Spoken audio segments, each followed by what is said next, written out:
Hello guys, welcome back to my channel, Mason African Motives. Still on mathematics O level. Here I'm having the question paper which was written in November 2021. That is the paper 1 for November 2021.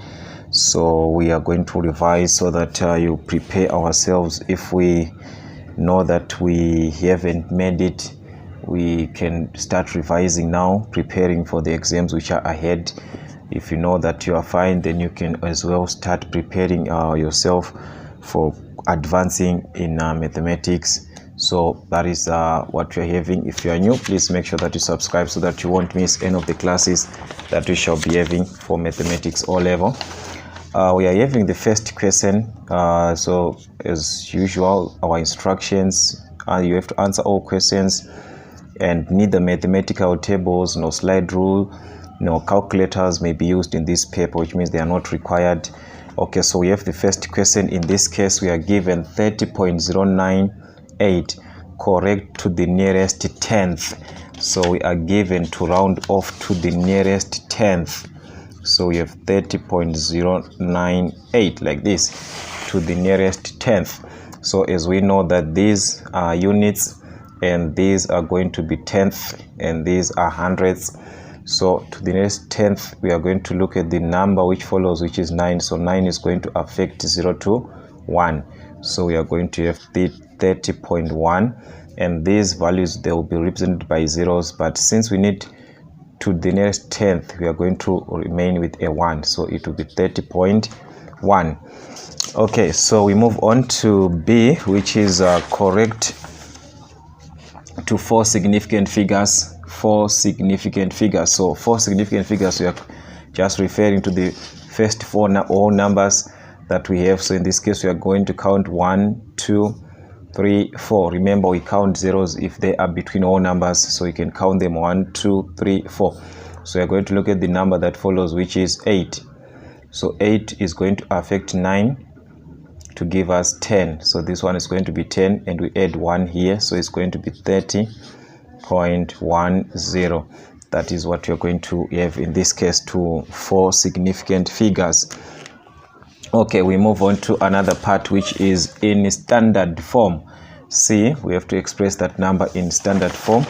That is 30.098 in standard form. Remember, a number to be in standard form, it must be in between 1 and 10. So we have to move our comma 1 step to the left, which is 3.0098 times 10 to the power 1. So we moved only 1 comma to the left. Then what is important is that the number that you're having, it's starting, this number, it starts with a significant digit, so it's going to remain with a positive power like that. So that is what you're going to have in standard form. So as you can see, this one was just direct. Okay, number 2, express 4 2/3 as a recurring decimal. So a recurring decimal, that is, that decimal must end 4 2/3. Okay, so what we need already, 4 is a whole number, so we can ignore this 4. Then we express 2/3 as a decimal. So 2/3 as a decimal, it's 3 into 2, that is 0, comma, into 20, that's 3 into 20, into 18, we are going to have 6, into 18, remainder 2, then it will be 3 into 20, which is 6, remainder 2, so you can see it's repeating, and so forth. So which means this one is going to be 4, comma, 6, 6, 6, and so forth. But as you can see, this 6, 6, 6 is repeating. So as a recurring decimal, you're supposed to write it as 4, 6. The number that is repeating is 6, so you indicate with a bar like this. So it's 4, 6. You represent that 4, 6 with a bar to represent that it's continuing to have 6, 6, 6, 6, and so forth. That will be a recurring decimal. You represent with a bar. Okay, so that's what you needed on this one. B, we are asked to find the value of, that is to simplify. So there you just need to apply your board mass. We are given 10 minus 10 divided by 2 plus 2 times 2.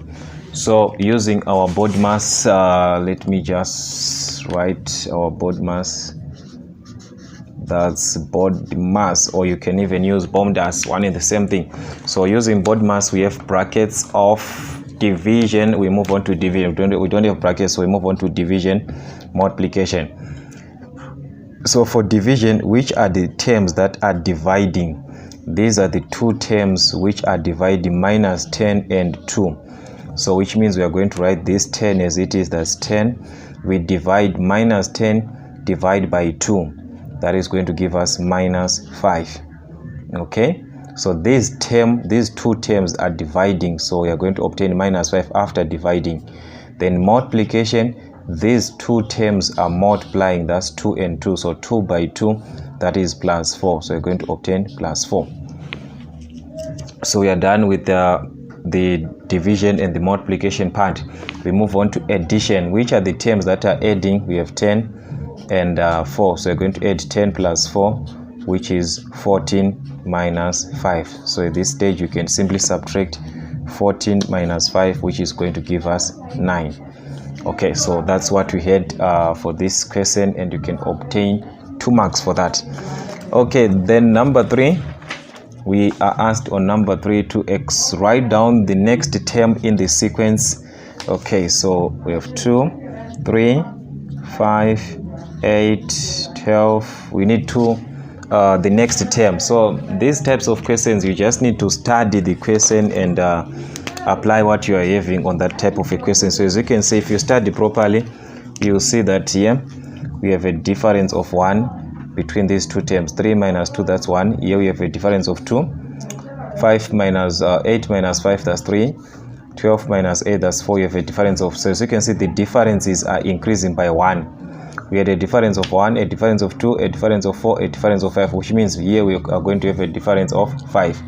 So 12 plus 5, that is going to give us 17. So the next term in this case was 17. Okay, so that is what we had for this one, for the next term in the given sequence. Okay, we move on to the other question. We are asked to simplify 20 minus 8 all over 20 plus 8, giving your answer as a common fraction in its simplest form. Okay, so we have B, which is 20 minus 8 over 20 plus 8, like this. So this one, you simply work with the numerator separately from the denominator. So on the numerator, you are subtracting, that's 20 minus 8, which is going to give us 12 over. We add these two terms, 20 plus 8, which is going to give us 28, like this.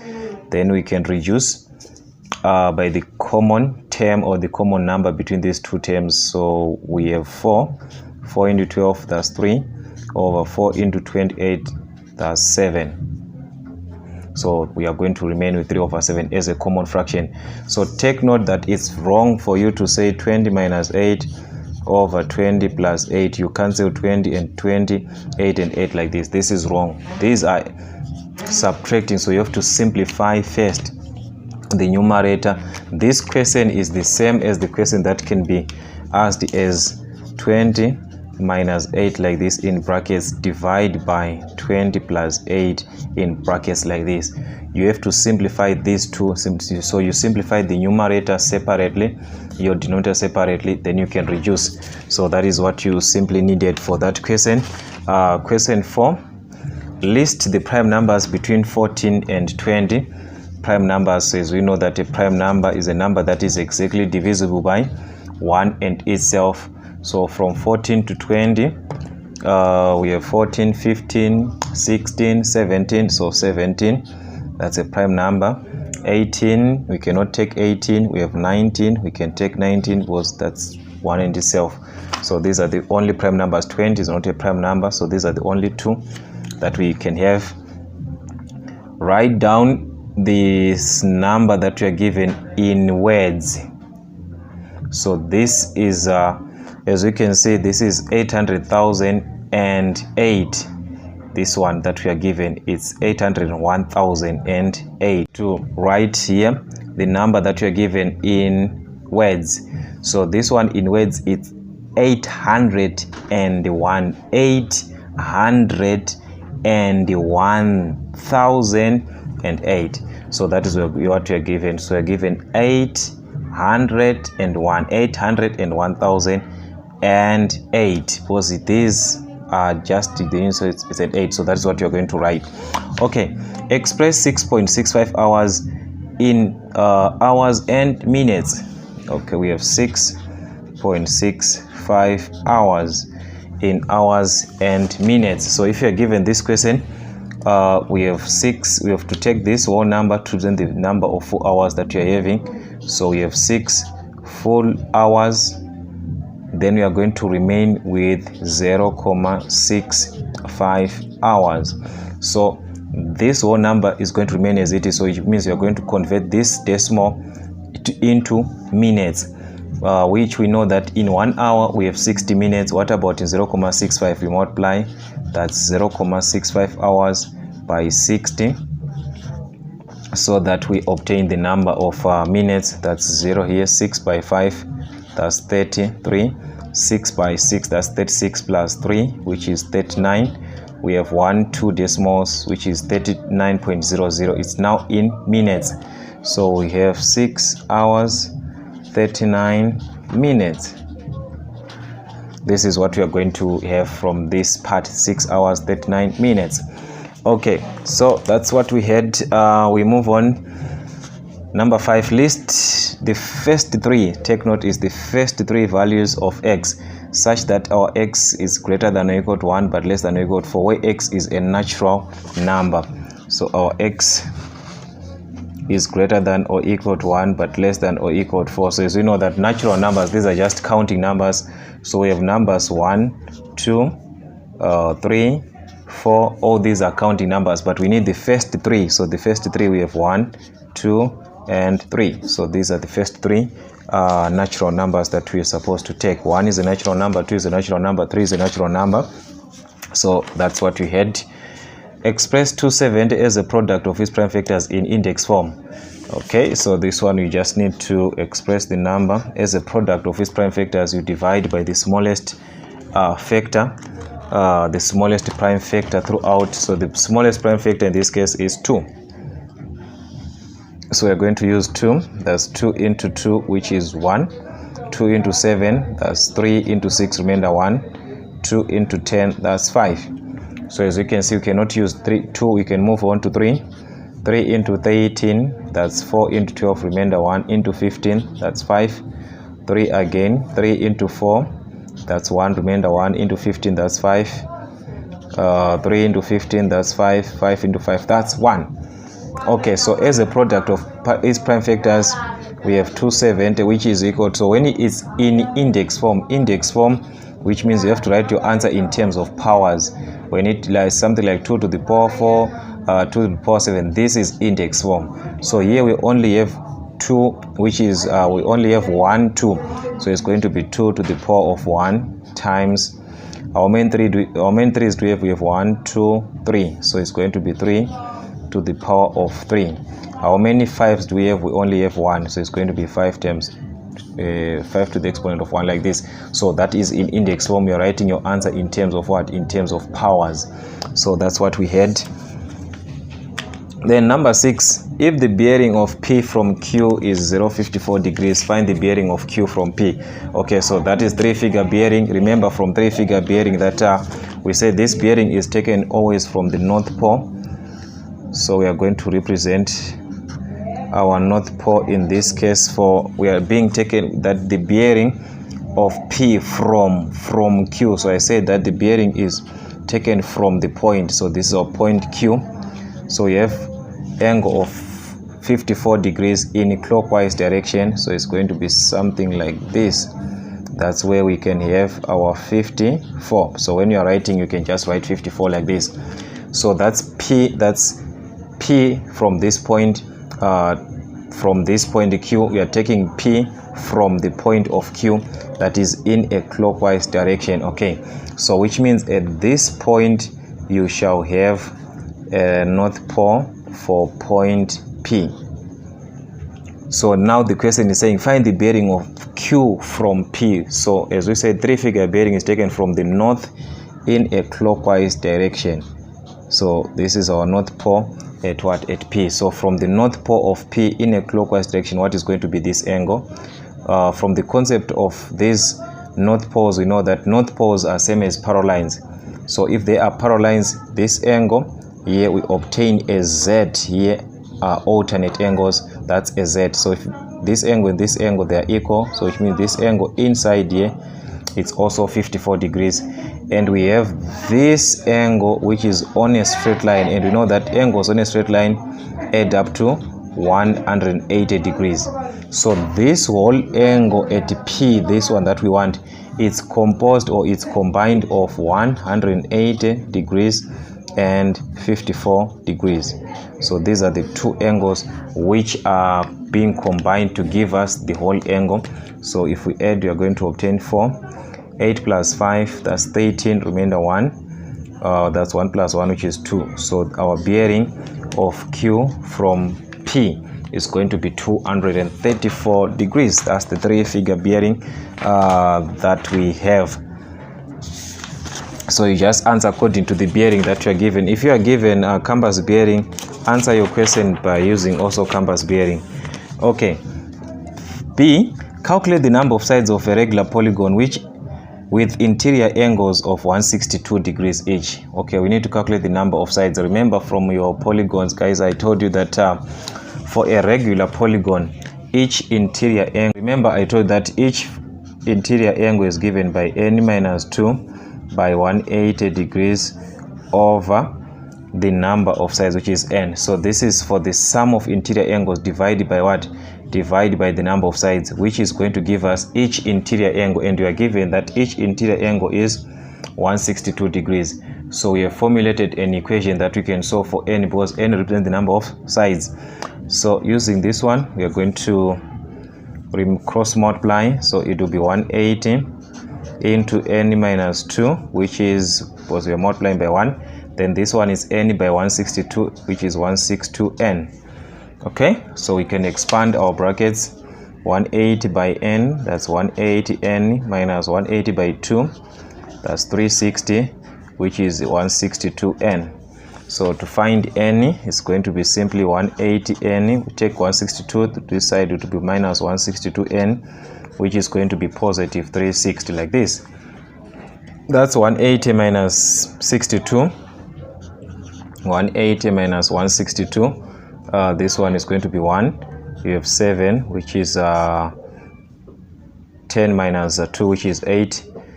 Here we have 8 minus 7, which is 1. 0. 1 minus 1, that's 0, which we are going to have 18.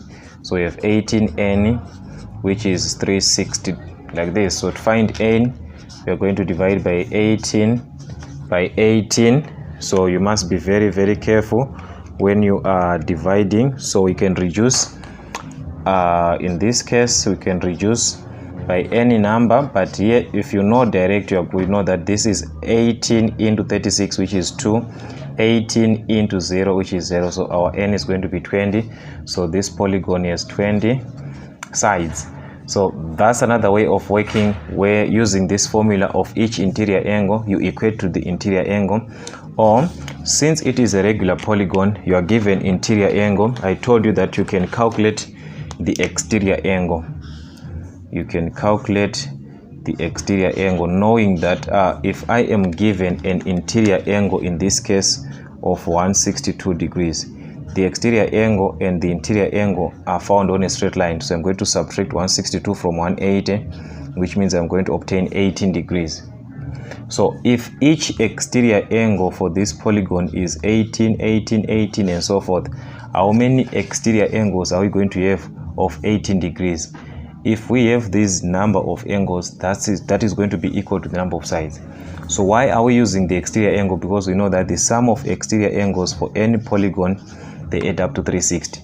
So it will be 360 over 18, which is the same. We are going to have 20 angles, 20 exterior angles. So you know that for a polygon, the number of angles is equal to the number of sides. So which means that's 20 sides, since we asked the number of sides. So that's another option that you could have done. Question 7, express this fraction as a single fraction these questions, I think almost everything here we talked about it.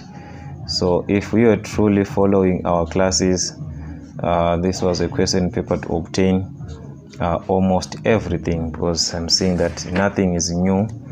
Okay, anyways, that's what you're having. In this case, we are asked to simplify. So for the first part, I told you that we need to factorize. Always try to factorize the denominator. So it's a difference of two squares. One is a perfect square, and we have x squared. So square root of x squared, that's x. Square root of 1, that's 1. So it's going to be x plus 1 into x minus 1, like this, minus 1 over, here we have 1 plus x. 1 plus x and x plus 1 is one and the same thing, just like 2 plus 1 and saying 1 plus 2, it's one and the same thing. So you can even write it as x plus 1, just like the first bracket that you're having. So you know that when you're subtracting, you need to find the LCM of the two. So our LCM in this case, we have x plus 1. X plus 1 is one and the same thing, so we're going to take x plus 1 and also x minus 1. So we don't repeat x plus 1 because it's appearing once on both on the sides of the fraction, so we don't write it two times, you just take it once.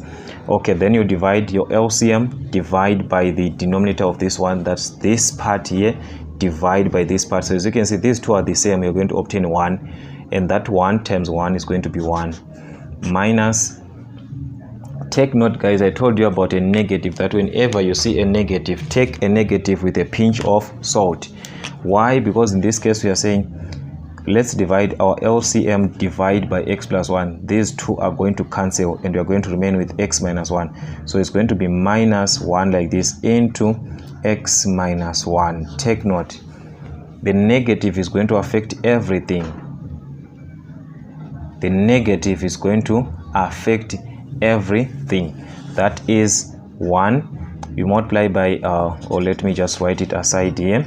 You multiply by 1, so we are going to have 1 for the first one. Then here we have minus 1 by x, which is minus x, like this. Minus 1 by minus 1. Take notice, minus 1 by minus 1, which is now a plus 1, over x plus 1, x minus 1, like this. Then you can simplify further. Our like terms with 1 and 1, that's 1 plus 1, which is 2 minus x, over x plus 1, that's over x plus 1, x minus 1. So that is what we are going to obtain here. We cannot cancel anything, you just remain as it is. So you see that if you could have just ignored this negative, you're going to write your answer as 1 minus x. You're going to write your answer like this, 1 minus x minus 1, which is wrong, because you're going to have 1 minus 1, which is now a 0. You remain with minus x, which is wrong. So take note about a negative, how it affects the fractions. So that is what we could have done for this question. Okay, simple. We move on. Number 8. Write down the largest 4-digit number in base 5. Okay, I told you about bases, that you cannot write a number which is equal to that base. So which means if you cannot write a number which is equal to base, our base is 5, so the greatest possible number will be 4. The greatest 4-digit. So this one is a 4-digit number. So if our greatest digit is 4, what about a 4-digit number now? So it's going to be 4, 4, 4, like this. 1, 2, 3, 4. We have 4 digits in base 5. That is going to be the highest or the largest 4-digit number. Take note. Okay, convert 1118 to a base 8 to a number in base 7. Okay, we have 1, that's 1, 1, 1, base 8 to a number in base 7. So we need to convert to a number in base 7. Remember always that if you are to convert to any base, if you are given another base, you have to convert to base 10, where we are going to have 8 to the power, where you raise this to the powers of the base, which is 8. So we have 8 to the power 0, 8 to the power 1, 8 to the power 2, where this simply means you are multiplying to say 1 by 8 to the power of 2, like this, plus 1 times 8 to the power of 1, like this, plus 1 times 8 to the power of 0, like this. This is what it simply means to convert into base 10. So at this stage, we can simplify 8 squared, that's 64. 64 times 1, which is 64, plus 8 to the power of 1, that's 8, plus 1 times 1, sorry, that's 8. 8 to the power of 1, that's 8. That 8 times 1, which is 8, plus 8 to the power of 0, that's 1. 1 times 1, which is 1. So you can add here, we are going to obtain 9. 9 plus 64, which is something like 73, if I'm not mistaken. 64 plus 9, that's 73. Yeah, so from this part now you can convert to base 7. It's now in base 10. So we know that when you are converting from any base to base 10, you from base 10 to any base, you divide by the base. So we are going to divide by the base throughout, noting our remainders. So our base is now base 7. We want to convert to base 7, so let's divide 7. Oh, this is 73, sorry, this is 73, like this. 73 from this part. So it's 7 into 73, that's 1. 7 into 7, that's 1. 7 into 3, that's 0, remainder 3. Okay, we have 7 again. 7 into 10, that's 1, remainder 3. 7 into 1, that's 0, remainder 1. This is going to be a remainder. Then our answer is taken from the bottom upwards, so it's going to be 1, 3, 3 in base 7. That is what we simply needed. So the stages was to convert to base 10, from base 10 to base 7, or you can use easier ways. There are so many ways, but most of us, that's what is best to have, but there are so many ways.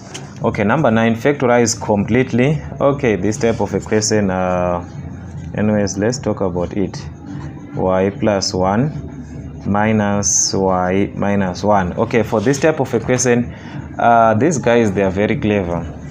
They already factorized the first part for us. If we consider how you factorize, and now they have already factorized for you for the first part here. You are already given a bracket. So what you need, remember, when you are factorizing, that the bracket, this bracket should be the same as the other bracket. So if already they factored out x squared and they remained with y plus 1, what is now common for these two brackets, so that we remain with y plus 1? Minus 1 is common. So you factor out minus 1, which means you are going to remain with y. Minus y divided by minus 1, that's y. Minus 1 divided by minus 1, that's plus 1. So these two brackets are the same. Remember what we have, if the brackets are the same, you factor out that bracket which is the same. So you are going to factor out y plus 1 like this. And we remain with, if you factor out y plus 1 here, you remain with x squared. If you factor out y plus 1 here, you remain with minus 1 like this. So that's what you are having, but we can't say this is our final answer. Why? Because there is difference of two squares here, x squared minus 1. And these guys, they are not asking anything. They're asking the x squared minus 1 that you simplified from this fraction. They now repeat it again. So you see, it's all about one question in the exam. So it's y plus 1, this one. For difference of two squares, we are going to have two brackets, which is x and 1. So it's x plus 1, another bracket, x minus 1. So you're going to have three brackets like this. So at the end, that is what you're going to have as your final answer. Okay. Number 10, evaluate log 4 base 64. Remember, logarithms can be simplified by just saying it's 4 to the power which number which gives us 4. So it's 4 to the power which number that gives us 64. 4 to the power which number, which is 4 to the power of 3. 4 to the power of 3 is going to give us 64. So which means our answer in this case is going to be 3. Or you can simplify let log, but here we just have one mark, guys. It's simply 4 to the power which number which gives us 64. So it's 4 to the power 3. So your answer is going to be 3. Okay. B, log 8 divided by log 16. We have log 8 over log 16. So remember, I told you that there is no law that you can use when you are dividing. You can the only thing that you can do is to make sure that these numbers are the same. So how can we make these numbers the same? 8 and 16, we can write them in the same base, which is the base of what? Base of 2. So that means 8 in base of 2 is the same as log 2 to the power of 3 over 16 in base of 2, that's log 2 to the power of 4. Once you write in this state, you can drop now the exponents, which is 3 log 2 over, you drop this exponent, which is 4 log 2. So as you can see, log 2 and log 2 are the same, so you obtain 3 over 4. That would be your answer. Without a log, already the logarithms, they have already cancelled each other, so that is what you obtained, or what you're supposed to obtain. Solve the simultaneous equations. Okay, we are given the simultaneous equations, in this case 2x plus y, which is 4, 5y minus 4x, which is 13. Okay, so depending with the method that you are using to solve out your equations, you can use elimination, substitution, whatever method that is best for you. So if you were to use elimination, it means that you are supposed to rewrite your expressions properly. But if you are going to use substitution, as for me, I could opt substitution because I can make y the subject on the first equation. If I make y the subject, is going to be y, which is equal to 4 minus 2x, like this, which means I'm going to take 2x to the right hand side. So this is the expression for y that I'm going to substitute in the second equation, which is 5 into 4 minus 2x. In place of y, now I'm substituting this y that I'm having, which is 4 minus 2x. But already there is minus 4x that I'm having, which is equal to 13. Okay, expand my brackets, that's 5 by 4, which is 20, 5 by minus 2, which is minus 10x, minus 4x, which is equivalent to 13. Okay, I'm going to collect the like terms here, minus 10 minus 4, which is minus 14x. Then taking the 20 to the left hand side is going to be a minus, so it's going to be 13 minus 20, and we know that 13 minus 20, that's minus 7. So now divide by minus 14 on both sides of the equation, which means my x is going to be a half, that's 1 over 2. So if my x is 1 over 2, then I can now substitute it in this equation to find the value for y, which is y will be equivalent to 4 minus 2x, which is 2 times the x that I obtained here, which is a half. Okay, so 2 times a half, that is a 1. So I'm going to have y, which is 4 minus 1, which is 3. So using either your elimination or use whatever way, you're going to obtain the same answer as x being a half and your y being equal to 3. So you can try by elimination and see if you are obtaining the same answer. If not, then that means that question was a challenging one. For the expressions that we have, find the HCF. Remember, HCF, we have to take the common term. So here we can just, by looking or the numbers, we have 10 and 8. So our HCF between these two numbers is 2. The highest common factor of these two terms is 2. And when you are given brackets like this, they are the same. So you take the one with the smallest power, so it's going to be x plus 1, like this. Okay, then the LCM in this case, the LCM of 10 and 8, the largest number that you can use to divide 8 and 10, that one is a 40. So you can take advantage of 40 for these two numbers. The lowest common multiple for these two numbers, that will be 40. Okay, then we take the one with the highest exponent, which is x plus 1 squared. So that is going to be our our lowest common multiple. So lowest common multiple should be the smallest number that you have. Okay, then let's move on to 13. A triangle, your sides of length 5 centimeters, 8 centimeters, 12 centimeters. For the cosine of the smallest angle, find the cosine of the smallest angle as a common fraction of its in its simplest form. Okay, we are given a triangle, which means here, since we are asked to calculate the cosine, it means this triangle is a non-right angled triangle. So we are given the sides of the triangle, which is 5, 8 and 12. Try to sketch out, guys, your work. If you are writing, to sketch whatever that you are given. So in this case, we are asked to find the cosine of the smallest angle. The cosine of the smallest angle. So how are we going to know that this is the smallest angle or this is the smallest angle? We know that by the corresponding sides. By the corresponding side, the smaller the side, the smaller the corresponding angle. The bigger the side, the bigger the corresponding angle. So here we have the smallest side, so this will be our smallest angle here. And we know that cos states that cos A is equal to B squared plus C squared minus A squared over 2BC. That's the cosine that we have. So cos of the smaller angle, you can just write it as cos theta.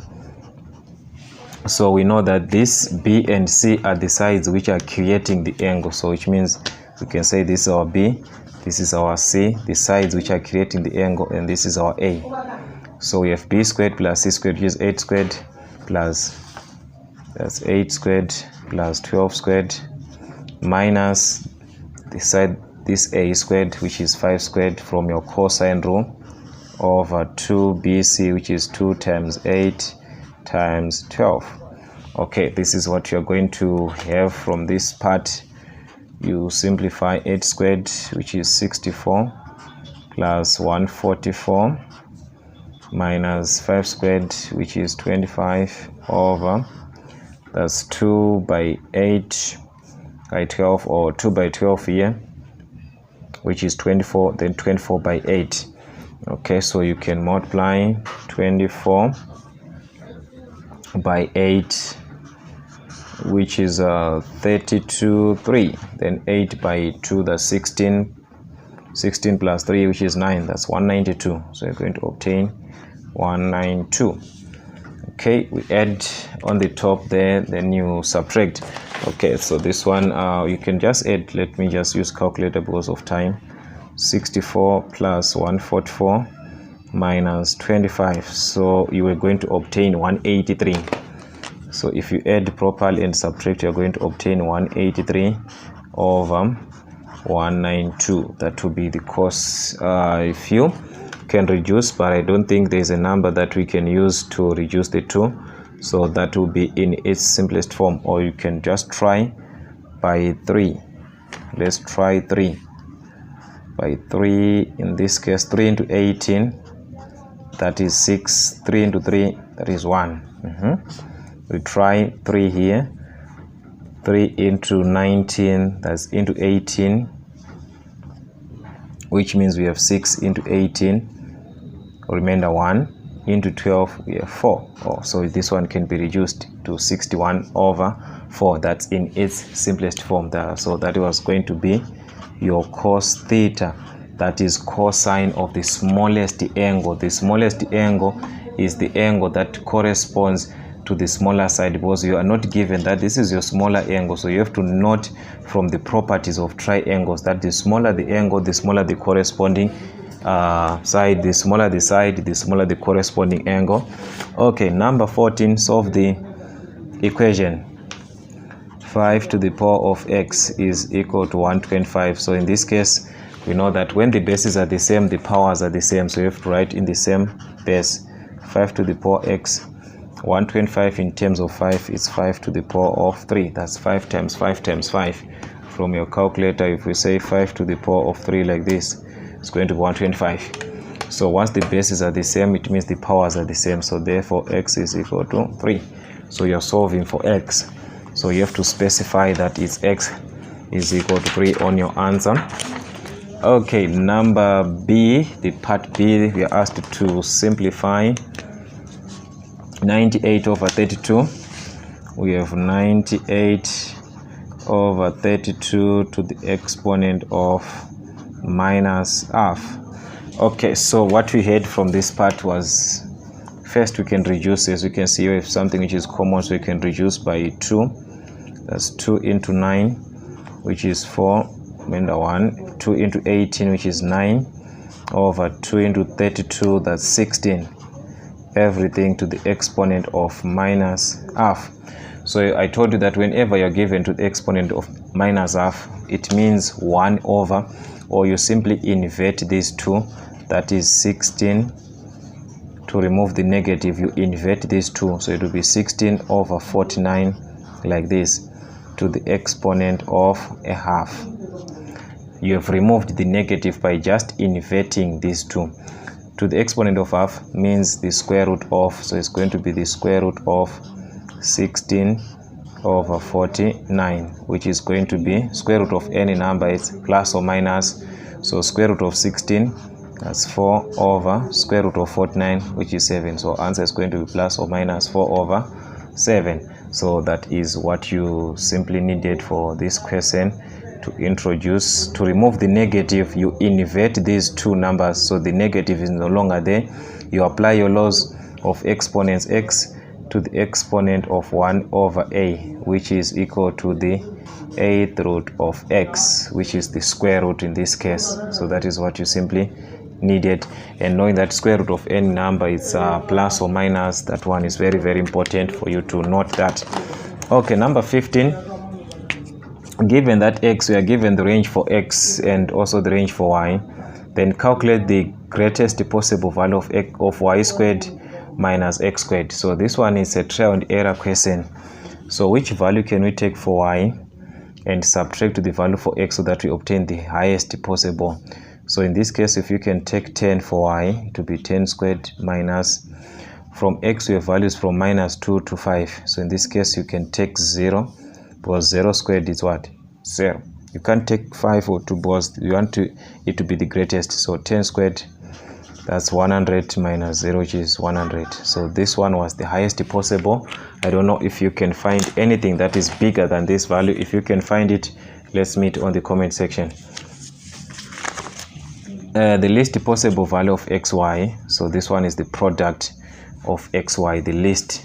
So for a number to be the least, it must have a negative. So what you can do is to utilize, you take your y in this case, which is this 10, and you take the negative for x, which is 10 and minus 2. So it's minus 2 times 10, which is minus 20. That is the least possible value.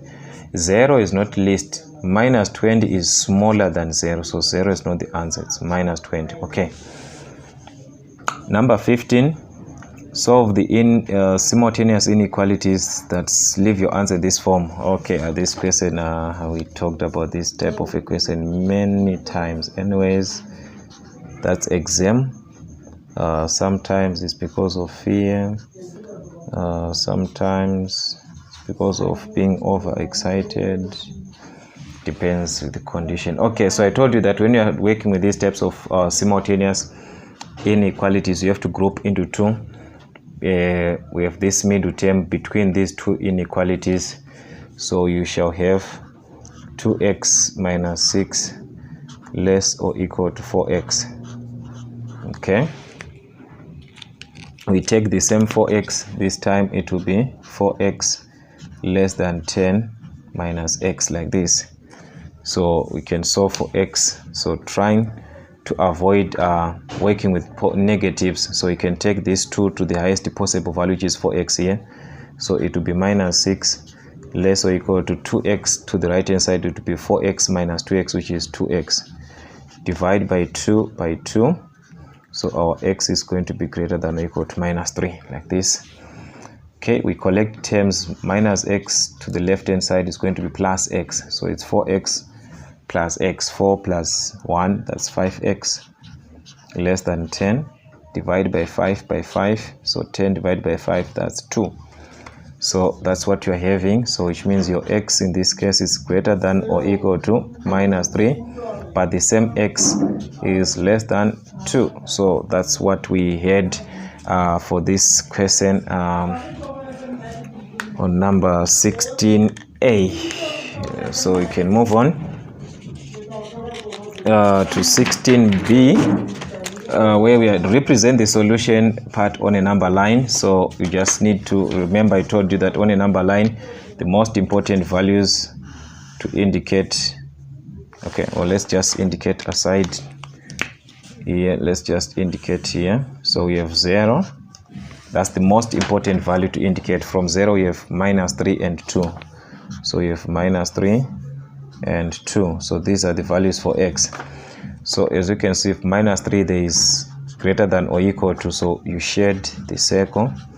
At 2 you just draw a circle, you don't shade, then you join the 2. So that's what you just needed for this part here, the number line.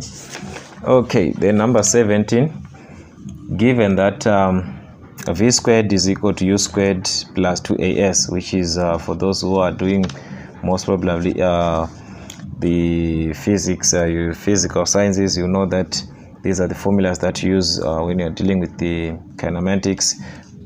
So here we are asked to make a the subject. Okay, so you simply need to work out with the conditions that you are given. V squared is equal to u squared plus 2as. So what can we do to make a the subject?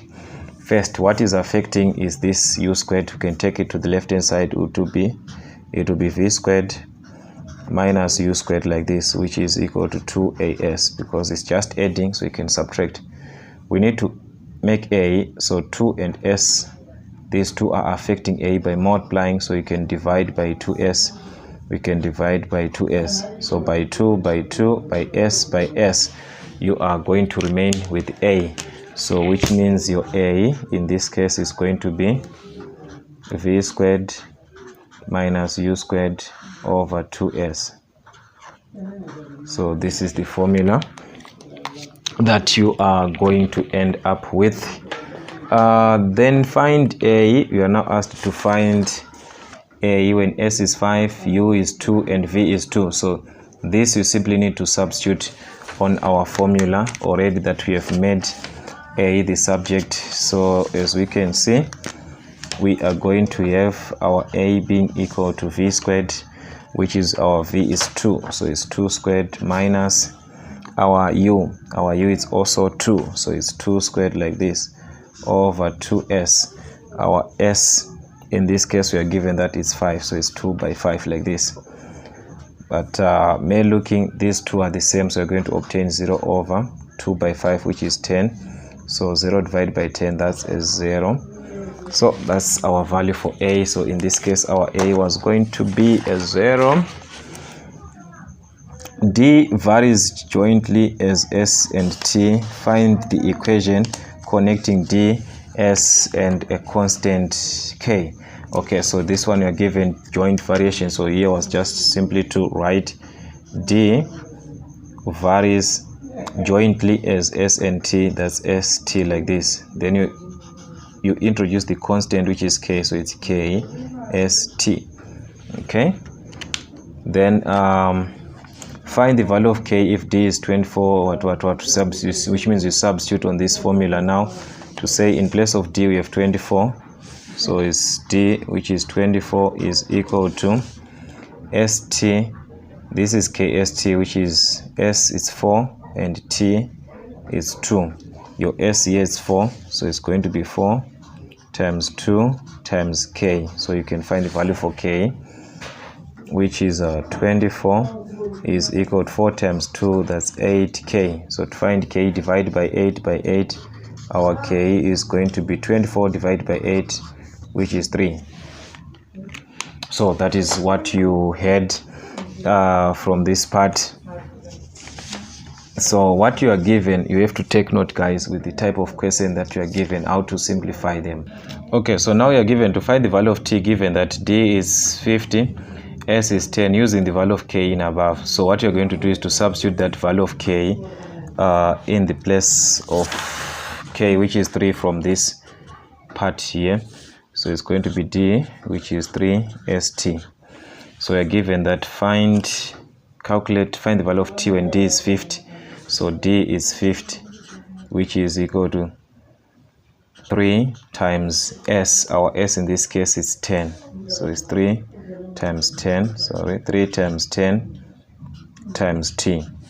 So we are going to have 50, which is equal to 3 times 10, which is 30t. Divide by 30 by 30, so which means in this case our t is going to be 0, 0. 3 into 5, that's 1, remainder 2 over 3. That is what you are going to have for the value of t. This question was also a little bit direct. It was direct, this one. The universal set, we are given the universal set with set A, B, and number of elements in the universal set, number of elements in A. The number of elements in A complement intersection B is 9. Number of elements in A intersection B is same as the number of elements in A union B complement, which is the same. Show this information on a Venn diagram. Okay, so as you can see, we need to have first we are given 45 elements in the universal set, and the number of elements in A is 25. So what does this mean when you are given number of elements in A complement intersection B? So you need to know first this set. What does this set represent? Okay, so you need to know what this represents. So if you are to take note from this part, it means that if you are given a set of A and B like this is your A and this is your B. So A complement intersection B, A complement, these are the elements you are not in A. Then intersection of B, this is the set that is indicated. So that is the part that you are given, this one, which is equal to 9. Okay, so that is what that part simply mean. And we are given the elements in A, which is 25. A, this is A, not A only, but this whole part of A. Okay, and we are given that the number of A intersection B, A intersection B, which is this part here, is the same as A union B complement. When we say A union B complement, this is the part, the part which is outside here. That is A union B complement, the part which is outside of the set. So for us to represent this information, we can represent it like this. You have something like this. We have set A and set B. Set A and set B. So that's our universal set in this case. So as we are seeing that in set A there are 25 elements, but we have this part here, the intersection. We don't know how many elements are on this intersection, so you can just indicate it by X. And this B complement is the one that I was explaining here. That is this one that is denoted by 9. So this B complement is 9. And we said this intersection of A and B is same as this part which is outside. So if we say this is X, this is also going to be X, which is outside. And we are given that on A here there are 25 elements. So which means we are going to say 25 minus X to find A only. This one is going to be 25. We subtract the intersection. So that was going to be your representation.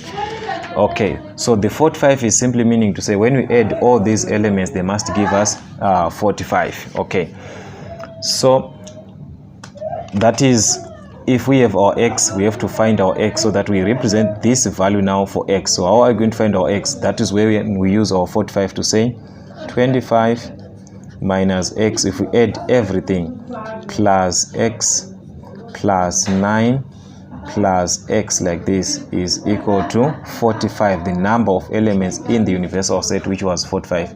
So that is what you had, so that you calculate your X now. But the presentation is this, then you have to calculate your X. So 25 plus 9, 25 plus 9, that is 34, minus X plus X, that's this one is a 0, plus X, which is X, which is going to be 45. So our X is going to be 45 minus what? 45 minus 34, which is going to give us 11. Our X is going to be 11. So now we are going to represent this with 11, this with 11, and here we are going to have 25 minus 11. That's 25 minus 11 which is 4, 1, which is 14. So A is going to have 14. That is the overall set. So we are going to redraw this with these elements with 11, 11, 14, 9. That is the presentation that you are going to have. Okay, then B is now saying find number of elements in set B. So this is our set B, this one. This is our set B. So set B is a combination of this 11 and 9. So you add 11 plus 9, which is 20.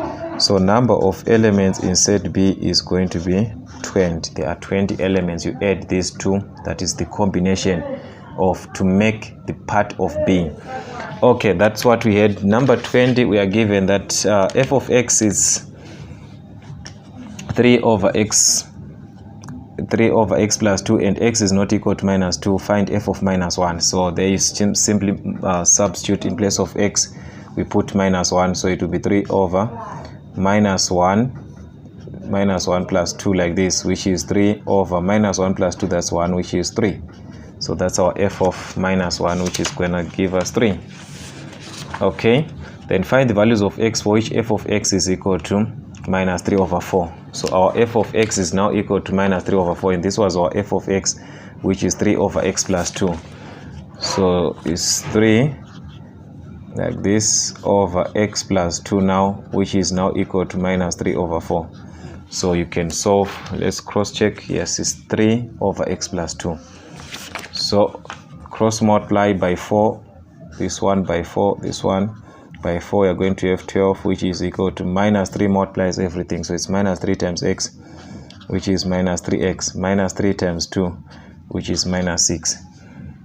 So for x, that's 12 plus 6, which is equal to minus 3x. 12 plus 6, which is 18, which is equal to minus 3x. By minus 3, if you divide by minus 3, you are going to obtain minus 6. So that is the value of x that we are going to have if f of x is equal to minus 3 over 4. So what you simply needed was to cross multiply and solve for x. So that's what we had for this question, guys. We move on to question number 21. That is the part that we are given a velocity time graph. We are given in this case that one is the speed in meters per second, and we have the time in seconds. Okay, so it says the diagram above shows a speed time graph of a moving object. The object decelerates uniformly at 3 meters per square second from a speed of v meters per second to a speed of 15 meters per second in 5 seconds. It maintains, which means this is from this part v to 15. There is a deceleration here of 3. There is a deceleration of 3 here. Okay. Then it further maintains 15 meters per second for 5 seconds, which means this 15 is maintained for 5 seconds from 5 to 10. It then decelerates uniformly until it comes to rest after 3 seconds. That is the part that we are having. Okay, so the first question is calculate the value for v. So take note, in this case we are given deceleration. So remember what I told you, that deceleration is just being taken from what? Acceleration. If you have acceleration, then your deceleration is going to be positive. So which means our acceleration is minus 3. That's our acceleration, because our deceleration is positive, which means the acceleration is negative. Why am I taking this acceleration? Because it's the one that we have the formula which says that the acceleration is change in v over change in t. That's v2 minus v1 over t2 minus t1. So we can utilize this formula to find the value for v, that is the acceleration of minus 3 is equal to v2 minus v1. We started at v and we ended up at 15, so which means this is now our v2, 15. So it's 15 minus v1. Where did we start? We started at this speed, which we don't know the value, which is v. So it's v over t2 minus t1. According to time, this is our time, we started at this point which corresponds with 0, ended at this point which corresponds with 5. So it's 5 minus 0, which is what? Which is 5. That is the change in t. So which means we can calculate the value for v. Cross multiply 5 by minus 3, that's minus 15, equal to 15 minus v, like this. So to find v, we can take this minus to the right hand side, is going to be positive v, which is equal to 15 minus 15 to the right hand side is going to be plus 15. So our v is going to be 15 plus 15, which is 30 meters per second. So that's velocity meters per second. So that's our v. So which means at this point here we have 30 meters per second. That is, it means, okay, the deceleration in the last 3 seconds. In the last, as you can see here, we're just given 1 mark. So you need to calculate the acceleration first for the last 3 seconds, which is at this part here. That is the change in velocity from this point to this point. Our velocity changed from 15 to 0. So it's 0 minus 15. So it's 0 minus 15 over the change in time. Our time changed from 10 to 15, 10 to 13. So it's going to be over 3. 0 minus 15, that's minus 5. That's minus 15 divided by 3, which is minus 5. So this is the acceleration. So therefore, what will be the deceleration? Your deceleration is going to be 5 meters per square second. Remember, deceleration is negative acceleration. You multiply your acceleration by negative to determine deceleration. So if you are given deceleration, when you write it as acceleration, you write it with a negative, just like what we did for that question. Okay, so that's our deceleration. We move on. The distance traveled in the last 8 seconds. Okay, in the last 8 seconds, where are we going to have our last 8 seconds? Okay, this is 0, 5, this is 10, 13. Okay, so you have to subtract, like, to know where are we going to have our last 8 seconds. So we can simply say 13 minus 8. 13 minus 8, which is 5. So which means it's at this point 5 to 13. This is where we have 8 seconds, from 5 to 13. So remember, distance is area below the graph. So the area that we have, we can use this area of the whole trapezium, or you can use area of this rectangle plus area of the triangle B. Distance is equal to area. So using the area of a rectangle, you know, it's length times width, so which means our distance is going to be length from 5 to 10. We have 5 times, from this point to 15 is 15, so we have 5 times 15, that's length times width, plus for the triangle we have half base times the perpendicular height, so we have half times the base. From 10 to 13, how many units do we have? We have 3 times the height. How high is this triangle? It's 15. So this is what you're going to have. So 5. Okay, I'm just going to use calculator so that we become faster. 5 by 15, you are going to obtain 75 in this case, plus 3 by 15. 3 by 15, you are going to obtain 45. Then you divide by 2. You're going to obtain 22,5. Then you add 75, of which you're going to obtain 97.5 meters. So you're calculating this, you're calculating distance using the formula for area. So note that your distance is always measured in meters. Yes, you are using the part for area. You're not going to write any square units here. This is the distance that you are working with, even though you are using the concept of what? Even though you are using the concept of a triangle and a rectangle for area. Okay, so we move on to the other part. Number 22, by selling an article for $20, a dealer made a profit of 25%. Calculate the cost price. Okay, so there's a profit of 25%. Remember, I told that anything that you have at cost price, it will be at 100%. Always at cost price will be at 100%. So you have sold and made a profit of 25. So profit, which means you add to 100. So we are now at 125% if we add 25%. And the price that corresponds with this 125 is $20. So what is the price at what is the price at 100%, which is the cost price? So it's simply 100 over 25. So it's 100, sorry, over 125 over 125 times 20. So when you calculate, you just use 20, don't use this 00, okay?